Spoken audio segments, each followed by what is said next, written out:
నమస్కారం ఉదయ్ గారు. నమస్కారం మేడం. ఎలా ఉన్నారు సార్? చాలా బాగున్నాను మేడం. నేను చాలా బాగున్నాను సార్. చాలా మంది యంగర్ జనరేషన్ కి ఇంటర్వ్యూస్ అటెండ్ అయ్యే వాళ్ళకి కావచ్చు, వాళ్ళందరికీ పర్ఫెక్ట్ గైడెన్స్ అందిస్తూ ముందుకు వెళ్తున్నారు. That's so great of you. ఆ విషయంలో ఇందులో భాగంగా చాలా డౌట్స్ సార్ అడగాలని అనుకున్నాను. అయితే ఎడ్యుకేషన్ కంప్లీట్ అయిపోతుంది, ఇంజనీరింగ్ ఆర్ డిగ్రీ ఏదో ఒకటి కంప్లీట్ చేస్తారు.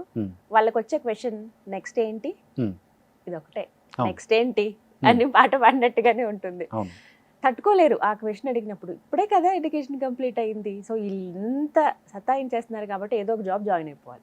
ఈ ఆలోచనలో చాలా మంది బ్యాక్ డోర్స్ వైపు వెళ్తూ ఉంటారు. తర్వాత కాంప్లికేషన్స్ ఎన్నో ఎదుర్కొంటూ ఉంటారు. వీటి గురించి మాట్లాడదాం సార్. Definitely madam. ఇక్కడ విషయం ఏంటి అంటే, బీటెక్ చదివేటప్పుడు మెజారిటీ పీపుల్కి ఏంటంటే గైడెన్స్ ఉండదు. ఏం చేయాలి, ఎలా చేయాలి, ఏం చదివితే ఎలాంటి జాబ్స్ వస్తాయి, ఏ కోర్స్ చేస్తే ఎలాంటి జాబ్స్ వస్తాయి, ఏ ఎగ్జామ్ రాస్తే ఏది అవ్వచ్చు అనేది అవగాహన ఉండదు. ఫస్ట్ ఆఫ్ ఆల్ ఏంటి అంటే, ఉడుకు రక్తంతో ఎవరు చెప్పినా కూడా వినే పరిస్థితిలో ఉండరు, చెప్పేవాళ్ళు కూడా ఉండరు. రెండు సిచ్యువేషన్స్ ఇక్కడ. చెప్పేవాళ్ళు ఉండరు, వినేవాళ్ళు కూడా ఉండరు. వీళ్ళు చెప్పింది వినేవాళ్ళు ఉండరు. చాలా తక్కువ కేసులో వినేవాళ్ళు ఉంటే చెప్పేవాళ్ళు ఉంటారు. ఎగ్జాక్ట్లీ. ఓకే, సో ఇక్కడ ఏమవుతుందంటే, బీటెక్లోకి వచ్చేసరికి ఏమీ చదవరు మెజారిటీ పీపుల్. బట్ డెఫినెట్గా ఏంటంటే, రైట్ ఆఫ్టర్ ద బీటెక్ అయిపోయిన వెంటనే జాబ్ కావాలని కోరుకుంటారు. పబ్లిక్లో ఒక మిత్ ఏంటంటే మేడం, 1 లక్ష రూపాయలు కడితే జాబ్ వచ్చేస్తుంది. నేను విన్నాను సార్ ఇది. 1 లక్ష రూపాయలు కడితే జాబ్ వచ్చేస్తుంది, 1 లక్షన్నర 2 లక్షలు కడితే జాబ్ వచ్చేస్తుంది అన్న ఒక మిత్ స్టూడెంట్స్లో ఉంటుంది మ్యాక్సిమం. దీన్ని క్యాష్ చేసుకునే వాళ్ళు బయట చాలా మంది కొల్లలు ఉంటారు మేడం, కొల్లలు ఉంటారు. ఎందుకంటే నేను నా సర్కిల్లోనే చాలా మందిని చూశాను. నేను మోసపోయానంటే నేను మోసపోయాను. అయ్యో.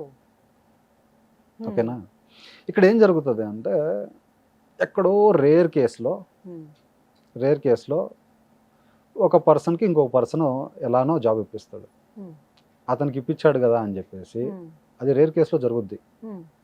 అతనికి ఇప్పించాడు కదా అని చెప్పేసి మిగతా వాళ్ళందరూ అతన్ని నమ్ముతారు. ఒకళ్ళకి జాబ్ ఇప్పిస్తే మిగతా వాళ్ళందరూ అతను నమ్ముతారు. ఒక 100 మంది దగ్గర 1 లక్ష రూపాయల దగ్గర 2 లక్షల లెక్కన కట్టించుకుంటాడు.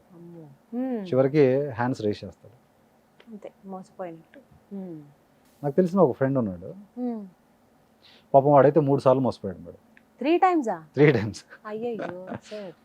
సో అది చాలా బాధాకరమైన విషయం. చాలా వాళ్ళు చేయాల్సిన పని ఏంటండి ఇప్పుడు? సరే, ఇంతమంది ప్రెషర్ పెడుతున్నారు, నెక్స్ట్ ఏంటి, ఇంకా జాబ్ చేయవా, ఏం చేస్తున్నావు ఇప్పుడు, ఈ క్వశ్చన్లు అన్ని తట్టుకోలేక చాలా మంది నిర్ణయం తీసుకుంటారు. అలాంటి వాళ్ళు ఫస్ట్ చేయాల్సింది ఏంటి ఎడ్యుకేషన్ అయిపోయిన తర్వాత? ఇక్కడ ఏమవుతుందంటే, ఈ స్టూడెంట్స్ ఉన్నారు కదా, మా కజినే ఎక్కడికి వెళ్తాడు, బ్యాక్ డోర్ జాబ్ ఇప్పిస్తా అంటాడు చూసారా, అతను మా కజినే ఎక్కడికి వెళ్తాడు, మా పక్కన ఊరే కదా, మా బాబాయ్ కొడుకే కదా. మోసం చేసేది వాళ్ళంతా మనోళ్ళే, మోసం చేసేదంతా మనోళ్ళే. పక్కన వాళ్ళు మనం నమ్మం కదా మేడం. పక్కన వాళ్ళని అయితే నువ్వు చచ్చినా నమ్మరు. డెఫినెట్గా ఏంటంటే, పక్కన వాళ్ళకి మనం రూపాయి ఇవ్వాలంటే 1 కాదు 100 సార్లు ఆలోచిస్తాం. మన వాళ్ళే మనల్ని మోసం చేస్తారు. అది గుర్తుపెట్టుకోవాల్సిన విషయం. ఇక్కడ ఈ ఫేజ్లోకి వెళ్ళకుండా ఉండాలి అంటే, మనము గుర్తుంచుకోవాల్సింది ఏంటి అంటే, సబ్జెక్ట్ మీద మనం కాన్సన్ట్రేషన్ పెట్టి, ఆ 1 లక్ష రూపాయలు ఏదో ఉందో అది సబ్జెక్ట్ మీద కాన్సన్ట్రేషన్ పెడితే డెఫినెట్గా నీ మీద నువ్వు ఇన్వెస్ట్మెంట్ చేసుకుంటావు. ఇక్కడ మెజారిటీ పీపుల్ ఏంటంటే మేడం, వాళ్ళ మీద వాళ్ళు డిపెండ్ అవ్వకుండా వేరే వాళ్ళ మీద డిపెండ్ అవుతూ ఉంటారు. వేరే వాళ్ళ మీద డిపెండ్ అవ్వడం అంటే ఏంటి, నాకు వేరే వాళ్ళు జాబులు ఇప్పిస్తారు, ఇంత అమౌంట్ కట్టితే ఇంత ప్యాకేజ్తో జాబ్ ఇప్పిస్తారు అని వేరే వాళ్ళని నమ్మేయటం. వేరే వాళ్ళని నమ్మినంత కాలం ఇలాంటి మోసాలు జరుగుతూనే ఉంటాయి, నీకు జాబ్ డిలే అవుతూనే ఉంటుంది, and you will end up with nothing. ఏదైతే ఆ 1 లక్ష రూపాయలు 1.5 లక్షలు 2 lakhs వేరే వాళ్ళ మీద ఇన్వెస్ట్మెంట్ చేయాలనుకుంటున్నావు, వేరే వాళ్ళకి ఇద్దాం అనుకుంటున్నావు, అవి నీ హాస్టల్ ఫీజెస్కో, లేదంటే నీ కోర్స్ ఫీజెస్కో, లేదంటే ఇంకేదన్నా మంచి కోర్స్ చేయాలనుకుంటే వాటికి సద్వినియోగం చేసుకుంటే నీ మీద నువ్వు ఇన్వెస్ట్మెంట్ చేసుకున్నావు. దెర్ ఇస్ ఎ సేయింగ్ అండి, the best investment in this world is investing in your self అని. మన మీద మనం ఇన్వెస్ట్ చేసుకోవటమే బెస్ట్ ఇన్వెస్ట్మెంట్. మన మీద మనం ఇన్వెస్ట్మెంట్ చేసుకోవటం వల్ల మనం పెట్టే ఇన్వెస్ట్మెంట్కి బెస్ట్ ఇంట్రెస్ట్ కూడా వస్తుంది. ఓకేనా, సో బ్యాక్ డోర్స్ మీద వీటి మీద ఫోకస్ చేసే బదులు డెఫినెట్గా ఏంటి అంటే, మన మీద మనం ఫోకస్ చేసుకుంటే అది చాలా మంచి రిజల్ట్స్ ఇస్తాయి. అట్లానే ఇంకోటి ఏంటంటే, చేజింగ్ అండ్ అట్రాక్షన్ కాన్సెప్ట్ అని ఒకటి ఉంది మేడం. ఏం సార్ అంటే chasing and attracting. Attractive. Okay. Chasing అంటే ఏంటి అంటే మనం ఒకళ్ళ వెంట పడటం. అట్రాక్టింగ్ అంటే మనం వాళ్ళని అట్రాక్ట్ చేయడం. ఓకే. అది ఈ విషయంలో ఎలా వర్తిస్తుంది అంటారు? అదే ఇప్పుడు నాకు జాబ్ కావాలని ఒకళ్ళు వెంట పడతారు. వాళ్ళేమో అది ఇది కబుర్లు చెప్పేసి మాయ మాటలు చెప్తారు. అవును. దాటేస్తారు. అలానే వాళ్ళని వీళ్ళని నమ్మకుండా మళ్ళీ మనం ఫోకస్ చేసుకొని సబ్జెక్ట్ స్కిల్స్ పెంచుకుంటా ఉంటే జాబ్ అదే ఆటోమేటిక్గా దగ్గరకు వచ్చేస్తారు. ఇది అట్రాక్టింగ్. సో ఆ స్కిల్స్ మనం పెంచుకోవాలి. స్కిల్స్ పెంచుకోవడం is nothing but attracting. Okay. Yeah. 3-4 years gap వస్తుంది. ఇలాంటి వాళ్ళు మెయిన్ బ్యాక్ డోర్స్ కి వెళ్ళడానికి ఇష్టపడుతూ ఉంటారు. అంటే ఎక్కువగా వీళ్ళే ఉంటారు కదండి. వీళ్ళకి ఏంటంటే మేడం పెళ్లి చేసుకునే టైం వస్తుంది. ఆ టైంకి పెళ్లి చేసుకునే టైంకి వస్తుంది. ఇంటి దగ్గర రకరకాల ప్రయత్నాలు చేసి ఉంటారు సార్ పాపం. ఎన్నో ఇంటర్వ్యూస్ అటెండ్ అయ్యి చదువుకున్నది ఒకటైతే చేసేది వేరే జాబ్, మళ్ళీ అక్కడ సాటిస్ఫాక్షన్ ఉండక ఇబ్బంది పడుతూ ఎలా అయినా సరే మనం ఐటీ ప్రొఫెషనల్ అవ్వాలి, ఐటీ జాబ్ సంపాదించాలని అక్కడ వెళ్తారు సార్. అంటే వీళ్ళకి ఇంకా మార్గం ఏముందండి? వీళ్ళు అసలు ఎలా ప్రిపేర్ అయ్యి వెళ్ళాలి? బ్యాక్ డోర్స్ వెళ్ళొద్దు అంటున్నారు, కరెక్టే. మరి వీళ్ళకి సోర్స్ ఏంటి ఇంకా? సో డెఫినెట్గా మేడం ఇప్పుడు కూడా 3 waysలో వెళ్ళొచ్చు జాబ్లోకి. ఓకే. ఫ్రంట్ డోరు, సపోర్ట్ తీసుకొని బ్యాక్ డోర్. నేను ఈ బ్యాక్ డోర్ దాన్ని నేను అసలు రికమెండ్ చేయను. అది worst part. Okay. First 2 things.